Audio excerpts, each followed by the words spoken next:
안녕하세요. 감동 디스크입니다. 오늘은 가난한 나라로 유명한 부룬디 출신 기렌자 씨의 사연을 가지고 왔습니다. 찢어지게 가난했던 과거에서 건물주가 된 기렌자 씨.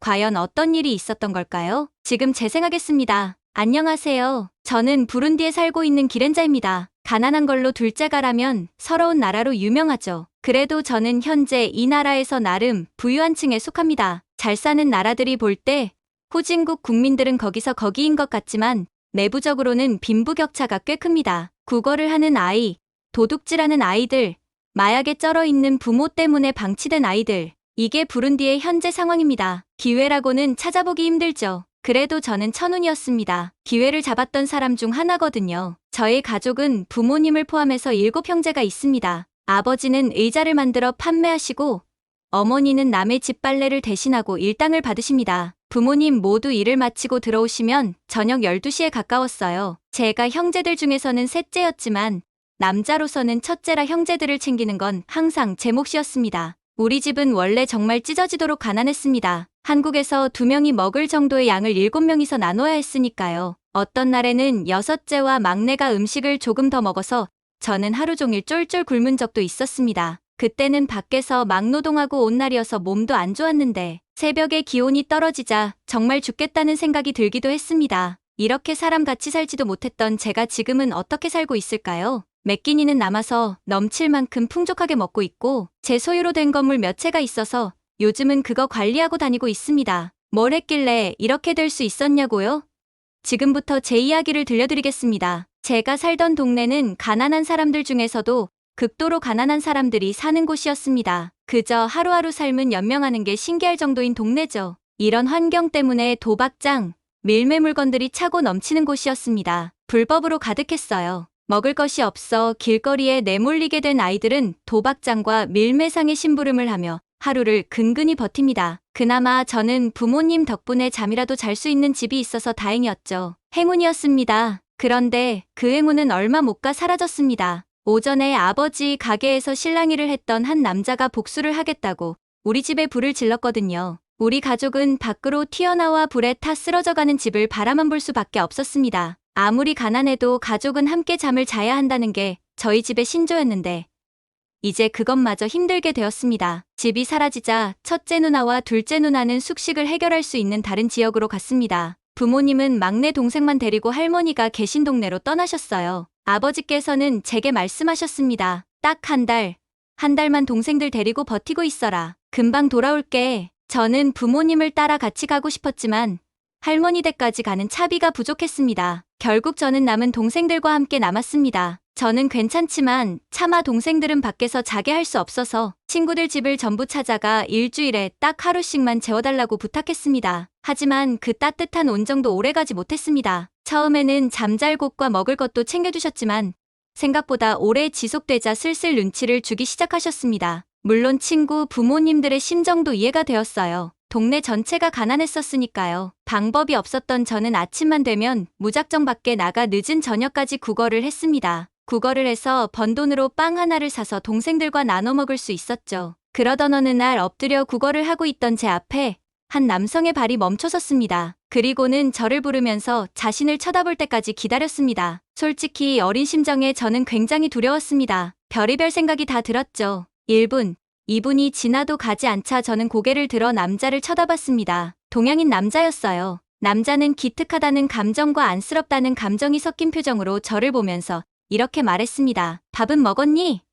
나랑 같이 저기 있는 식당으로 가자. 너에게 해줄 말이 있단다. 지금 생각해보면 굉장히 따뜻한 말이었지만 그때는 경계심이 앞섰습니다. 이렇게 팔려가는구나 하는 생각에 두려워서 발이 떨어지지 않았습니다. 하지만 도망칠 힘이 없었죠. 그동안 빵 한 조각으로 하루를 버텼으니까요. 남자는 저를 식당으로 데려갔고 다양한 메뉴들을 주문해 주었습니다. 음식이 눈앞에 놓이자 경계심보단 배고픔이 앞서 허겁지겁 먹기 시작했습니다. 배가 조금 찰 때쯤 정신이 돌아왔죠. 남자는 저에게 물었습니다. 가족은 있니?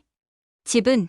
왜 구걸을 하고 있니? 저는 솔직히 대답했습니다. 남자는 저에게 자신과 함께 가지 않겠냐고 물었습니다. 별다른 선택지가 없었던 저는 어딘지 묻지도 않은 채 알겠다고 했습니다. 그러자 남자는 저에게 자신에 대해 이야기를 해주기 시작했습니다. 자신은 한국이라는 나라에서 왔고 사업과 자원봉사 차원에서 부른자에 왔다고 했죠. 저는 그 남자의 제안에 따라 동생들과 남자의 집으로 들어갔고 잡일을 도와주는 대신 먹을 것, 입을 것, 잘 곳을 제공받았습니다. 그렇게 한 달, 저와 동생들 모두 통통하게 살이 올랐습니다. 한 달간 우리는 많은 이야기를 했고 아저씨가 한국에서 큰 공장을 운영하고 있다는 걸 알게 되었습니다. 저는 아저씨에게 저도 한국에 가서 일을 배워보고 싶다고 했어요. 한 달이 지나도 부모님은 오시지 않았고 친구 부모님께 혹시 돌아오신다면 한국으로 갔다는 것만 알려달라고 부탁했습니다. 그렇게 저는 처음으로 한국이라는 나라에 가게 되었습니다. 아저씨를 따라 공장에 들어갔을 때 코부터 맞게 되었는데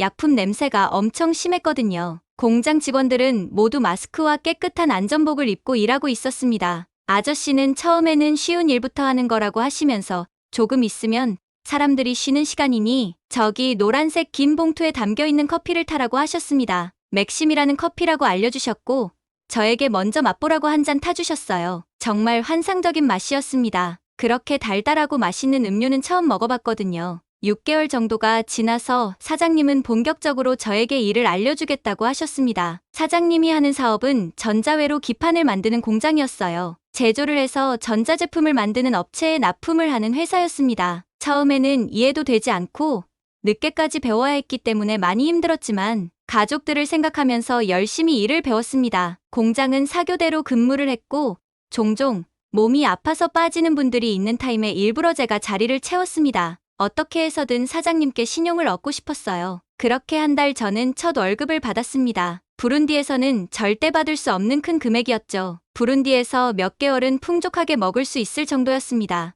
5년 일하는 시간이 흐르고 저는 20대 청년이 되었습니다. 여전히 사장님과 가까운 사이였고 늘 알려주시는 말을 귀담아 들었습니다. 그러던 어느 날 사장님이 제게 자신의 친구가 하는 공장이 있는데 더 크고 페이도 센데 그 공장으로 이직을 해보면 어떻겠냐고 제안하셨습니다. 사실 몇 년 사이 사장님의 건강이 많이 나빠져서 공장 문을 닫아야 할 상황이었습니다. 솔직히 저는 사장님과 조금도 떨어져 있고 싶지 않았어요. 저에게는 부모님, 아니 생명의 은인이시기 때문이죠. 하지만 현실적으로 생각했을 때 제가 이직을 하는 게 현명한 선택이었습니다. 또 몇 년 일을 하면서 꿈이 생겼거든요. 넓고 멋진 제 집을 가지는 것이었습니다. 제 가족 모두가 살 수 있는 그런 집이요. 조건도 좋고 사장님께서도 옮기는 걸 원하셔서 몇 개월 뒤 저는 자연스럽게 사장님 친구분의 공장에 출근하기로 결정했습니다. 사장님은 기뻐하셨고 저에게 필요한 것들과 몇 벌의 옷과 신발을 선물로 주셨습니다. 그러고는 혹시나 나쁜 대우를 받거나 다른 일이 생기면 꼭 전화하라고 신신당부하셨어요. 그렇게 저는 최 사장님과 함께 일을 시작했습니다. 몇 년 동안 한국에서 지내 의사소통에도 전혀 문제가 없었고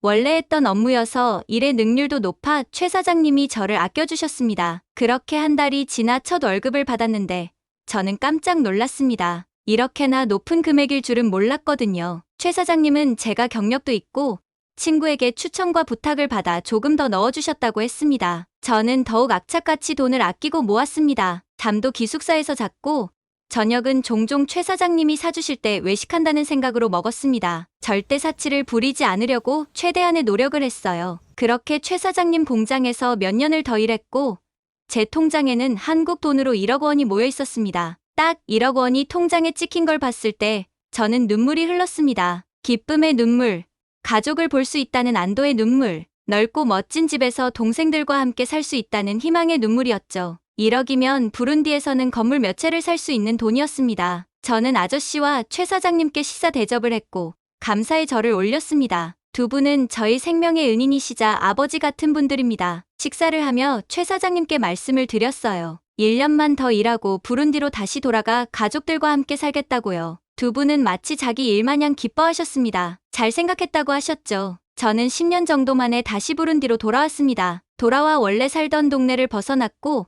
부룬디에서 가장 번화된 도시에 건물 5채를 샀습니다. 현재는 부모님과 누나들, 사랑스러운 동생들과 함께 한 집에서 살고 있습니다. 따뜻한 식사, 행복한 가족의 웃음소리. 제가 이렇게 될 수 있었던 건 바로 한국인 사장님 덕분입니다. 지금도 한 달에 한두 번 사장님과 연락을 하고 지내고 있습니다. 다행히 건강도 많이 회복되셨다고 해서 조만간 한국에 찾아뵈려고 해요. 지금의 저를 있게 해주신 사장님께 다시 한번 무한한 감사를 드립니다. 기렌자 씨의 사연 여러분은 어떻게 들으셨나요? 듣기만 해도 마음이 따뜻해지는 것 같습니다. 아, 그리고 기렌자 씨가 현재 부룬디에서 자신의 어릴 적을 생각하면서 형편이 어려운 아이들을 돕고 있다는 소식도 전해드려요. 지금까지 사연 플레이리스트 감동 디스크였습니다. 저는 다음에도 감동과 재미가 있는 사연으로 찾아뵙겠습니다. 감사합니다.